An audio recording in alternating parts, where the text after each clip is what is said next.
Straight ahead on 12 News, safeguarding your food, something to think about before eating your fruits and veggies. Plus, keeping prescription drugs safe. A Plymouth company is singled out for setting a good example. But first, no summer vacation here. How new home construction leads to summer school construction in one local school district. 12 News starts right now. The first day of school is fast approaching, and local school districts are trying to meet tight deadlines. That's especially true with Wayzata, where construction crews are busy adding on to 3 elementary schools. But as Delane Cleveland reports, expansion in that district will soon become a common sight. School may be out at Oakwood Elementary in Plymouth, but for this construction crew, there is no summer vacation. Oakwood is one of 3 schools in the district where workers are laboring at a feverish pace to create additional space. They're making good progress, and we're planning on those being available and open for the start of the school year. That's a phrase District Superintendent Chase Anderson may have to repeat in the coming years. Construction could be a common sight in the Wayzata School District. Over the next decade, enrollment is expected to increase by more than 2,000 students. That means they'll need space for all of those extra kids.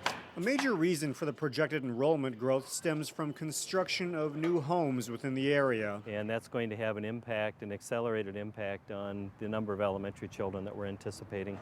To address the issue, Anderson said the district has considered building an 8th elementary school and expanding Wayzata High School. However, accomplishing such a task will cost money. When you get into that type of a scope of project, really a referendum is first of all the most economical way to do it.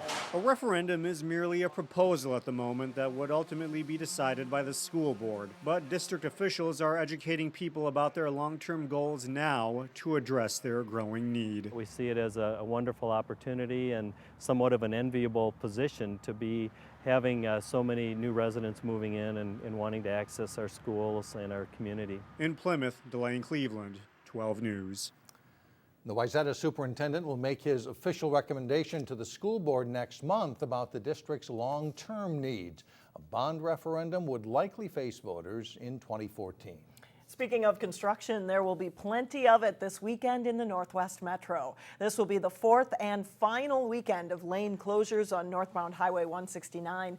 The road will be shut down between Highway 55 and Brooklyn Boulevard as crews finish resurfacing the highway. There's also another significant road closure. This one involves Highway 252.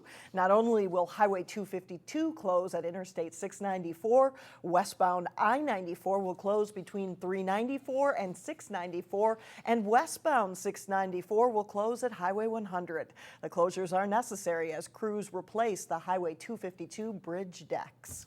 Electricity rates are going up, but not as much as Xcel Energy had wanted. The Public Utilities Commission has granted an increase of just under 5%. Xcel had originally asked for more than 10%, but revised that number downward over the past few months. The decision included an investigation into cost overruns during a 5-year upgrade at the Monticello nuclear plant. Regulators say they want to know if the money was spent prudently and whether consumers should pay for it. A Plymouth pharmacy is getting accolades for its drug safety procedures. Senator Al Franken used the company as a model to craft a bill aimed at keeping patients safe. Reporter Sonia Goins has more. Senator Al Franken toured the Thrifty White Pharmacy in Plymouth this morning. This pharmacy fills prescriptions for 3,000 beds in the state of Minnesota, so it's very busy. Senator Franken says the company helped him to craft a bill aimed at regulating large drug manufacturing companies.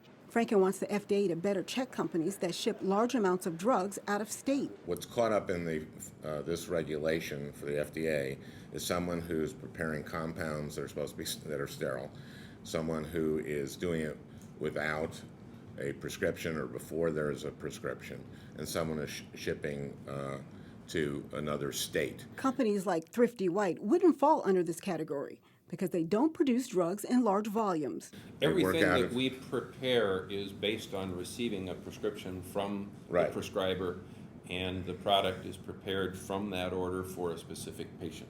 Thrifty White has several safety procedures in place, like this so-called clean room. It helps to keep drugs from being contaminated. The company is also helping to protect patients with devices like this timer cap. It lets you know the last time the bottle was open. The timer resets itself when you put the cap back on. That timer allows patients to remember the last time they took medicine. It also lets them know if the bottle was tampered with.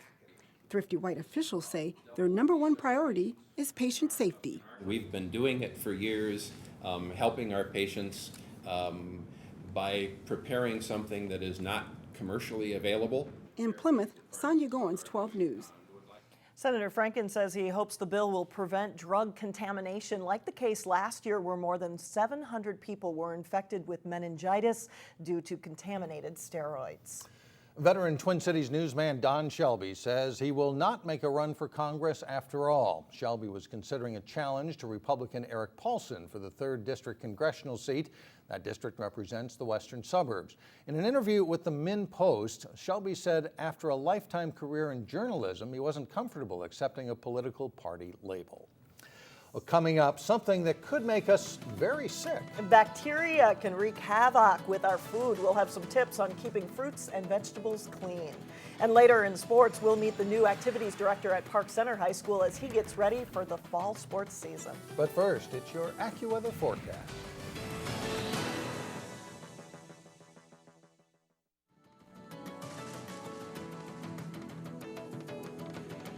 The Emergency Food Shelf Network is expanding its mobile food shelf thanks to a $15,000 grant. The award from the Minnesota Department of Human Services will allow the New Hope-based food bank to deliver an additional 73,000 pounds of food to low-income communities in Hennepin and Ramsey counties. The mobile food shelf currently delivers monthly food to 17 low-income housing complexes. The grant money will allow the organization to add 9 additional sites. A stomach bug outbreak has made more than 500 people sick in 16 states, including Minnesota. The illness called cyclospora has been linked to bacteria carried on produce. And 12 News reporter Shannon Slatton shares more about what you can do to protect your family. Shannon? Mike and Alex, the CDC says 1 out of every 6 Americans get sick from a food-borne disease. It's a common but often preventable illness that you can stop at your kitchen sink.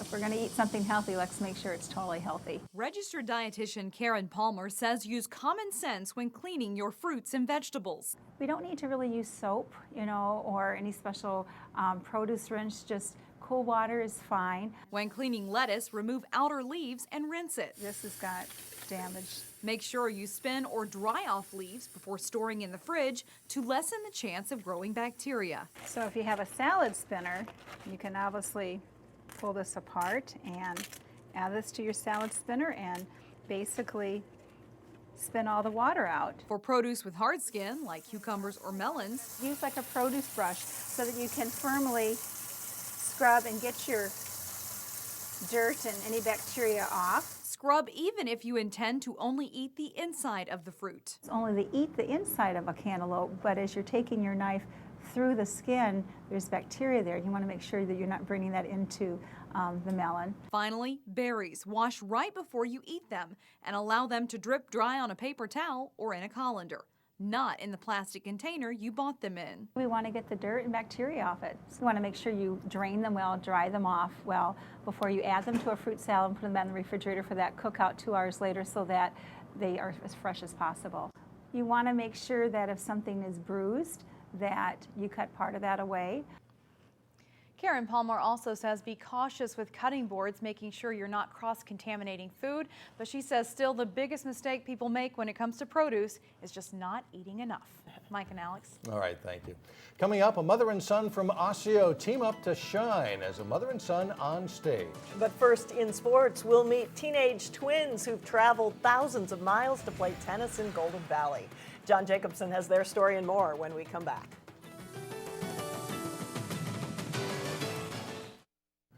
They're not usually in the forefront, but athletic directors make sure everything works smoothly in the athletics department at schools, and there's a local school that has a brand new one. They hope that everything runs smooth, especially with the first day of practice coming up on Monday. As fall sports practices begin, a new activities director at Park Center High School is set for his first year at the school. Rob Carpentier got the AD job a couple of months ago and has spent the summer months learning about the school and planning for the start of the school year. An opportunity he's looking forward to. I love it. Of course, there was a little bit of trepidation on my part because it's the first time you're trying something. But the people here have been absolutely wonderful. Not just the people in the building who have been fantastic. They're one of the biggest reasons that I really wanted to do this. But the people outside the building, the parents, the kids, they've been very welcoming. They've been very supportive.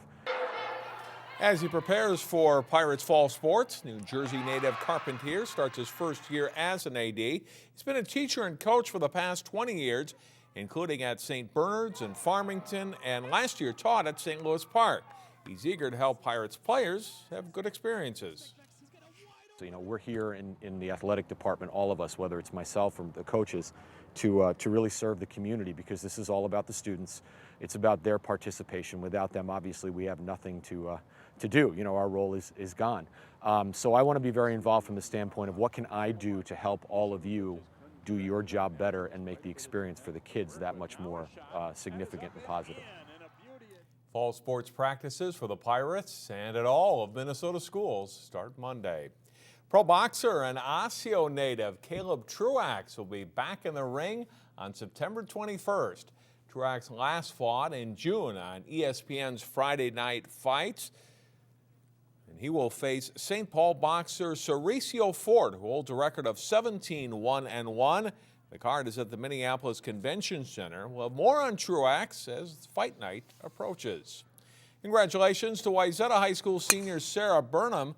On Thursday, the 17-year-old golfer won the Women's State Open. She carded a final round score of 67 at the Wilds Golf Club in Prior Lake. Burnham is the defending champion in the Women's State Amateur, which starts Monday at Delwood Country Club. Twin Cities Tennis Camps is run by former Wayzata coach Dan Nebedrick and attracts many of the top junior players in the western suburbs. But the camp is also building a following around the country and the world, with players coming from Europe, Asia, and Africa.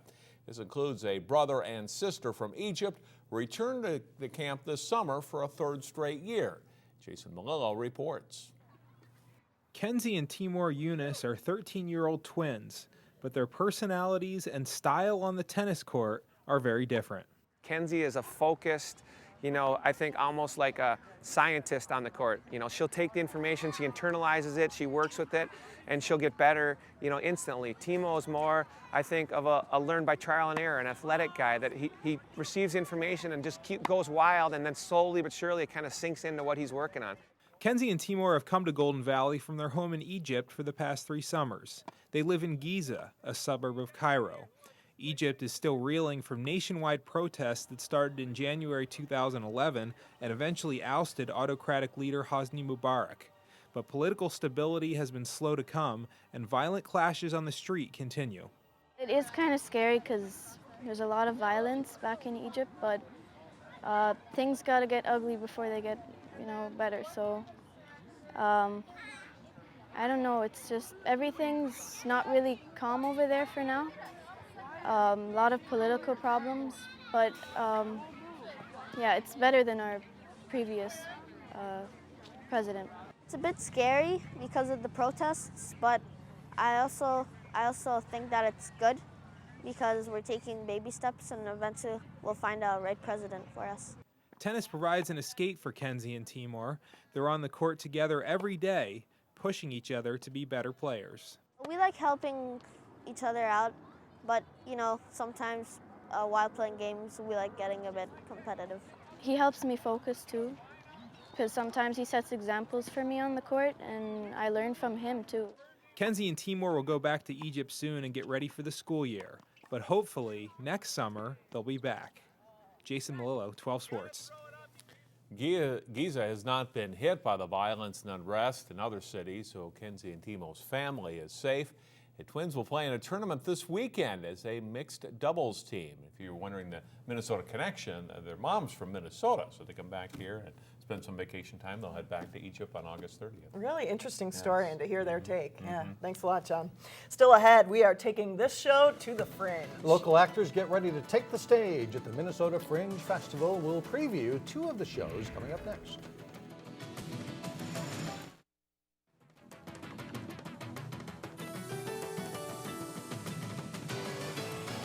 Northwest Metro actors are hoping for big crowds as the Minnesota Fringe Festival comes to a close. The Fringe Festival is finishing its 20th season, but there are still plenty of performances over the next couple of days. And in Weekend Showcase, we look at 2 one-hour plays, including one where a mother and son from Osseo play mother and son on stage.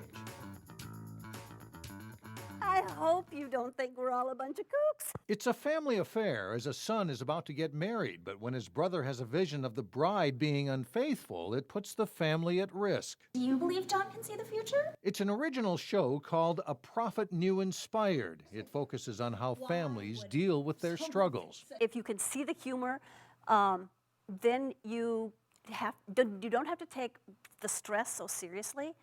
You can find ways that it can heal. And there's more family here than meets the eye. Mom and son in this scene are really mother and son, Laura and Jared Wills from Osseo. She yells at Eric a lot in the show, and when she does, I just get flashbacks of childhood. Both were active in theater when Jared attended Osseo High School. I was his director for half the time. But this is the first time they've acted on stage together, and for Jared, this part at the Fringe Festival has an extra dramatic edge to it. Getting angry at a brother or getting mad, I'm usually doing the funny guy, so this has been a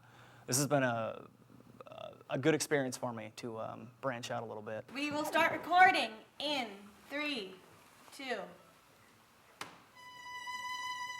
We caught up with another Fringe Festival cast during a recording session.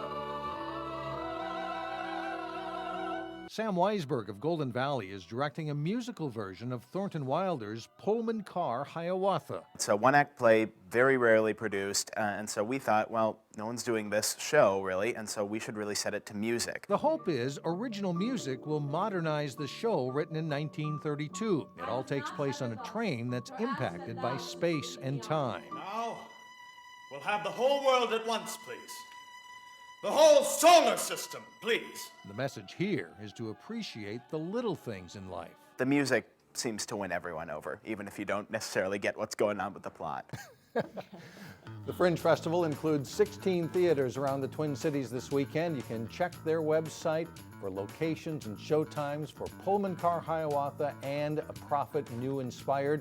That's fringefestival.org. And all of the actors told me that they would rather see a lot of people. They'd rather do this in front of a lot of people instead of just a handful, because those are hard audiences to bring along, I guess. More people the better, right? Yes, absolutely. That's it for now. Thanks so much for joining us, everyone. Community Corner is coming up next.